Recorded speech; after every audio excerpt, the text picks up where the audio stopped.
बक्सर लोकसभा क्षेत्र के ब्रह्मपुर में लोजपा के एक बहुत बड़े बाहुबली नेता हुलास पांडे जी चुनाव लड़ रहे हैं। जरा सुनिए ये लोग कैसा कैसा राजनीति करते हैं। बिहार में स्वच्छता की बात कर रहे हैं। एनडीए का उम्मीदवार कौन है? लोजपा के हुलास पांडे।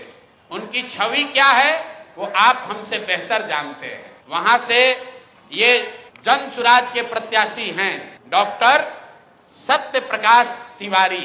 देख लीजिए पटना में बहुत बड़ा नेत्र अस्पताल चलाते हैं और इनका चेहरा देख लीजिए कि एक दबाव में इन्होंने टिकट लिया है कि खुशी खुशी लिया है। ये देख लीजिए इन्होंने जन सुराज का टिकट लिया, जन सुराज ने इनको उम्मीदवार बनाया। 3 दिनों तक इन्होंने सक्रियता से वहां प्रचार किया, लेकिन कल जब नामांकन वापस लेने की अंतिम तारीख था, परसों रात तक ये साहब अभियान में लगे हुए थे, प्रचार कर रहे थे और कल सुबह में अचानक से भाई साहब ने अपना उम्मीदवारी, अपना नामांकन वापस लिया है। और वापस लेने के पीछे का चित्र देख लीजिए। उन्होंने एक चित्र जारी किया है कि जहां पर डॉक्टर साहब अपना नामांकन वापस ले रहे हैं, हम चित्र जारी कर रहे हैं। देखिए धर्मेंद्र प्रधान हैं और यही डॉक्टर सत्य प्रकाश तिवारी हैं। इनके घर पर बैठ के इनको देखिए क्या किया जा रहा है। आपने भारत के लोकतांत्रिक इतिहास में ये नहीं देखा होगा कि चुनाव घोषित होने के बाद जो उम्मीदवार है, आधिकारिक तौर पे जो उम्मीदवार है, उससे पार्टी का कार्यकर्ता नहीं, लोकल नेतृत्व नहीं, भाजपा के केंद्र में मंत्री धर्मेंद्र प्रधान हैं। ये देखिए हाथ मिला रहे हैं भाई साहब।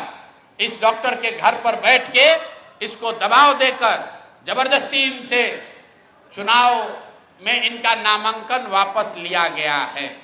मेरे भाई, लोजपा के एक बाहुबली नेता को बचाने के लिए, वहां के एक जनसुराज के सभ्य डॉक्टर के उम्मीदवारी को खत्म कराने के लिए आप इतनी ताकत लगा रहे हैं, तो पूरा बिहार को ये देखने, जानने, समझने की जरूरत है कि जनसुराज के लोग भाग रहे हैं कि यहाँ खुलेआम गुंडागर्दी की जा रही है, लोकतंत्र की हत्या की जा रही है।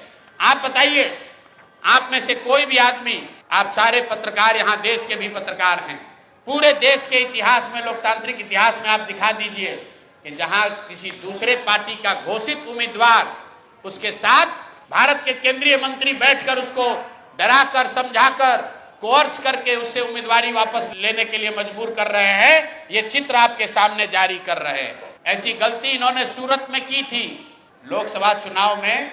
आपको याद होगा जब ये लोग 400 पार का नारा दिए थे, तो सूरत में सारे दलों के प्रत्याशियों का नामांकन वापस ले लिया गया था।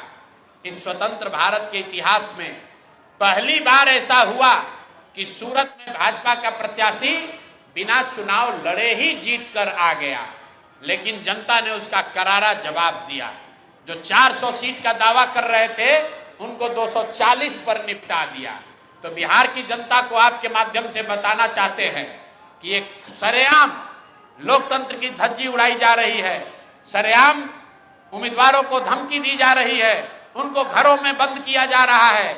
और बंद करने वाले लोग कोई स्थानीय नेता नहीं है, गुंडा बदमाश मवाली नहीं है। यहाँ के भारत के दूसरे मंत्री धर्मेंद्र प्रधान बैठकर देखिए चाय नाश्ता कर रहे हैं।